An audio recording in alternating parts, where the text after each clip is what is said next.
Pressure से, और जब घर में सिबलिंग्स आपसे बेहतर हो ना, तो फिर एक लगता है कि वो गैरत का भी थोड़ा सा इशू हो जाता है। exactly. और बीइंग अ बॉय तो होता है हुआ कि अगर ऐसी और इंस्टीट्यूशंस होती तो मेरे लिए काम कितना आसान हो जाता कि अगर मैं यहाँ ऑप्शन अगर नहीं भी अगर सिलेक्शन होता तो कहीं और हो सकता था। ये चीज़ दिमाग में कहीं आई? डेफिनेटली। मैं अगर बात करूँ तो कराची में टॉप इंजीनियरिंग यूनिवर्सिटी जो टोटली पब्लिक में होती है, मैं उसको लीड कर। सप्लाई चेन में मेरा कोर एक्सपीरियंस है, तो यासिर में अगर आपको ये बताऊं तो मैं वो नहीं कर रहा जिसकी मैंने एजुकेशन ली है, लेकिन मैं बड़ा मुतमईन हूँ। सो हमारे यहाँ जिस चीज़ का फुकदान मैं समझता हूँ बहुत ज़्यादा है कि जब अपना करियर अपनी यूनिवर्सिटी डिसाइड करनी होती है ना, तो हमारे बच्चों को उसकी वैल्यू का नहीं पता कि मैं जो फील्ड या यूनिवर्सिटी या जो प्रोफेशन चूज़ करने वाला हूँ ना, वो फॉर द लाइफ टाइम मेरे साथ टैग बनेगा। अगर मैं MBBS करूँ तो डॉक्टर ता हयात मेरे नाम के साथ लगना है, इंजीनियर या बैंकर ता हयात मेरे नाम के साथ लगना है। तो मुझे लगता है इसकी नॉलेज थोड़ी सी कम है। दूसरा जस्ट एक बात और अगर आप मुझे इजाज़त दें मैं ऐड करूँगा, मेंटोरशिप का बहुत ज़्यादा फुकदान है।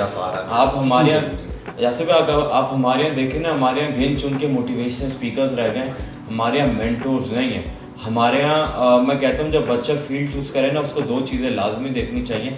एक उसका स्किल सेट, क्या उस स्किल सेट में इंटरेस्ट है या नहीं। दूसरे मेंटोर्स। बच्चे क्या करते हैं, बच्चे 2-3 मोटिवेशनल स्पीकर्स की वीडियो सुन के मोटिवेशनल स्पीकर्स के सेमिनार्स में जाते हैं, और फिर जो है ना वो उनको पता नहीं क्या बताया जाता है, वो फील्ड चूज़ कर लेते हैं। देखें आज से अगर 10, 12, 15 साल पहले देखें ना, यहाँ से मोटिवेशनल स्पीकर्स नहीं थे। उसका रीज़न क्या था कि वो मोटिवेशनल स्पीकर्स हमारी फैमिली में ही होते थे। क्या अच्छी बात है। हमारी वालदा हमारे वालिद हमें कहते थे कि वो पुत्र घबराना नहीं है, और ये रास्ता निकल जाएगा, एग्जाम अच्छा करके नहीं आया, रास्ता निकल जाएगा। तो बस रोल इतना है मोटिवेशनल स्पीकर का। मेंटोर्स कौन होता है? मेंटोर्स मैं कहता हूँ, मेरा सबसे बड़ा, जब मैंने जो इंजीनियरिंग की फील्ड चूज़ की, मैं उस इंजीनियर से नहीं मिला जो उस फील्ड में था। उस ज़माने में tech was on the boom. जब मैंने फील्ड सिलेक्शन की 2015 में AI की तरफ चीज़ें, नई सॉफ्टवेयर हाउसेज AI पे काम कर रहे थे, नए सॉफ्टवेयर हाउसेज बहुत एक्सपेंड हो रहे थे पाकिस्तान में, मुझे नहीं पता था। मैं अगर अपने प्रोफेशन के किसी एक्सपर्ट से मिलता ना, तो वो मुझे बताता कि देखो यहाँ पे इस फील्ड का बूम ज़्यादा है, अब यहाँ पे जाए। So that is what I think कि जैसा आपने बात की, मेंटोरशिप, असली मेंटोर ढूंढना एक आर्ट है। तो जब भी आप बच्चों के पास इंटरमीडिएट के बाद ना, मैं कहता हूँ बड़ा अच्छा खासा टाइम होता है, जब तक यूनिवर्सिटी की सिलेक्शन आती है 2-3-4 महीने होता है। तो अपने फैमिली में, अपने नेबर्स में जो चीज़ आपको फील्ड समझ में आ रही है, नाउ यू हैव इंटरनेट, आपके पास AI है, आपके पास हर चीज़ है, तो रिसर्च करें और फिर चूज़ करें। एग्जैक्टली, क्या पोटेंशियल डिस्कवरी आसान हो गई है पहले के मुकाबले में। बट यही एक सबसे मुश्किल काम था उस फेज़ के अंदर कि जहाँ पर पाकिस्तान में हम देख रहे थे कि टेली कम्युनिकेशन का बूम था, उसके अलावा मीडिया इंडस्ट्री के अंदर बूम आया हुआ था, प्लस सॉफ्टवेयर हाउसेस बड़ी तेज़ी से बन रहे थे और बहुत सारी अपॉर्चुनिटीज़ थी। ये वो वक्त था जब आपने इंजीनियरिंग की। आई रिमेंबर कि उस वक्त लोग डॉक्टर इंजीनियर बनने से ज़्यादा बैंकर बनने को तरजीह दे रहे थे, या वो ये इनफैक्ट सप्लाई चेन की तरफ आ रहे थे, या फिर और बहुत सारे दीगर कामों की तरफ आ रहे थे। तो ये आपने बिल्कुल ठीक कहा, एक तो मेंटरशिप होनी चाहिए थी, और फिर करियर काउंसलिंग की बड़ी ज़रूरत होती है। बड़ी अनफॉर्चुनेट ये रही कि करियर काउंसलिंग जो है वो सही नहीं मिली। अगर वो मिल जाती तो ख्याल है कि काम आसान हो सकता था। इतनी हार्डशिप जो देखी वो शायद ना उठानी पड़ती, इतनी सारी स्ट्रगल ना करनी पड़ती।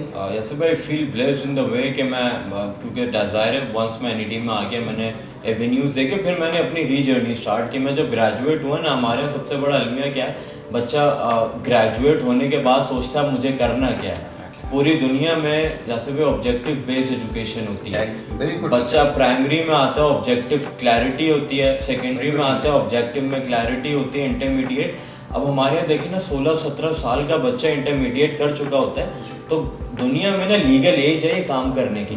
आप एम्प्लॉयर आपको हायर कर सकता है at this age, but do you really think हमारे बच्चे का कोई स्किल सेट है 16-17 साल में? वो तो फिर 22-23 साल के बाद वो अपना जर्नी शुरू करता है, फिर वो सोचता है मुझे करना क्या है। So what I really think is कि हमारे ना ऑब्जेक्टिव बेस्ड एजुकेशन इंतहाई ज़रूरी है। हमारे टीचर्स जो हैं वो खुद प्रोफेशनल नहीं हैं, और ज़रूरी नहीं भी है प्रोफेशनल हो, बट एटलीस्ट मैं कहता हूँ टीचर के एटलीस्ट एनईडी या यूनिवर्सिटी लेवल पे हमारे पास वो टीचर्स होने चाहिए जो इंडस्ट्री के एक्सपर्ट्स हो या इंडस्ट्री में रहे। बिल्कुल ठीक है, स्पेशलिस्ट की हमें ज़रूरत है हर फील्ड के अंदर, और यहाँ पे तो बहुत ज़्यादा ज़रूरत है। अब आते हैं थोड़ा सा आगे बढ़ते हैं, एजुकेशन सिस्टम के हवाले से बात करते हैं। लेकिन बहुत सारे फ्लॉज देखे, और ये जो अपॉर्चुनिटी आपको मिली आप यकीनन ये समझते होंगे कि और दीगर लोगों को नहीं मिली। ख़ास तौर पे ख़वातीन को और बच्चियों को बहुत ज़्यादा स्ट्रगल करना पड़ता है। अब मॉडर्न एरा के अंदर जो सबसे अच्छी चीज़ मैंने देखी है, जो इस जिद्दत का फ़ायदा हुआ, वो ये कि एजुकेशन के लिए आपके पास बहुत सारे आप सोशल मीडिया के ज़रिए प्लेटफॉर्म्स हैं, और बहुत सारे चैनल्स बने हुए हैं, बहुत सारे आपको वेबसाइट्स मिलेंगी जो ऑनलाइन एजुकेशन पे काम कर रही हैं। हमारे यहाँ अडेप्टेशन हमारी इतनी ज़्यादा नहीं है, हम बहुत देर से चीज़ों को एब्जॉर्व करते हैं। कितनी ज़रूरत है इस वक्त, पहले तो इस पर थोड़ा सा मैं चाहूँगा ज़रा बात। आई नो पीपल, आप अगर जाएंगे ना, आप कभी बैंक आपका जाना हुआ है, बिल्कुल हुआ होगा, हम सबका हुआ होगा, तो मुझे ताज्जुब होता है जब वो फिजिकल ना बिल लेके बैंक में लोग आए होते हैं। मैं उनसे पूछता हूँ, मैं लिटरली पूछता हूँ कि अंकल मैं आपको ऐप यूज़ करना सिखा दूँ, ये काम अब लाइनों में लग के नहीं होता। तो मुझे जवाब ये मिलता है कि भाई हमें ना भरोसा नहीं है इस बैंक, मुझे क्या पता मेरा बिल जाएगा नहीं जाएगा। तो फिर ना same goes with the education system, क्योंकि हमारे बच्चे की जो एजुकेशन है ना, वो उसके माँ बाप, वो जो जनरेशन जिसने टेक्नोलॉजी नहीं देखी, उसका करियर का फैसला उनके हाथ में till he is grown up to 16, 17, 18 years. तो शायद जब मेरी जनरेशन या आपकी जनरेशन पेरेंट्स बनेगी ना, तो हमारा माइंडसेट डिफरेंट होगा। बट आज जहाँ पाकिस्तान खड़ा है ना, तो वो उस जनरेशन एजुकेशन में आ रही है जिसके माँ बाप अभी भी ऑनलाइन एजुकेशन पे ट्रस्ट नहीं करते, हम कहीं मैच ही नहीं करते।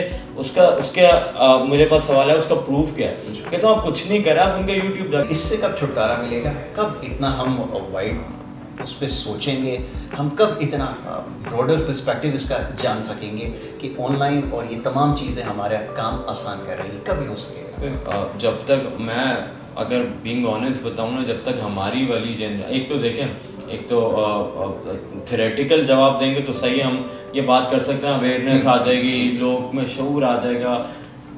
On the ground, on the front, since I have been in the teaching field for last 5-6 years, what I have observed, अभी पेरेंट्स का माइंडसेट आप चेंज नहीं कर सकते। प्रोड्यूसर हमें पैदा करनी है, वो फेस कब आएगा और कैसे आएगा? अभी आपने कहा कि हमें चीज़ को मार्केट करना आना चाहिए, यकीनन हम उसके अंदर एक्सपर्ट हैं। ये जितने भी बच्चे हमारे इर्द गिर्द हमें नज़र आ रहे हैं, they are best sellers, international product को सेल कर रहे हैं, सब कुछ कर रहे हैं, लेकिन प्रोड्यूस क्यों नहीं कर रहे? ये मेरा सवाल है, कैसे ब्रेन ड्रेन हो रहा है? हमारा बेस्ट टैलेंट बाहर बैठा हुआ है। ऑन द अदर एंड आप सही है, बेस्ट टैलेंट बाहर देखना, बाहर जाना भी इशू नहीं है, बट वो ग्लोबली कहाँ स्टैंड करता है। तो मैं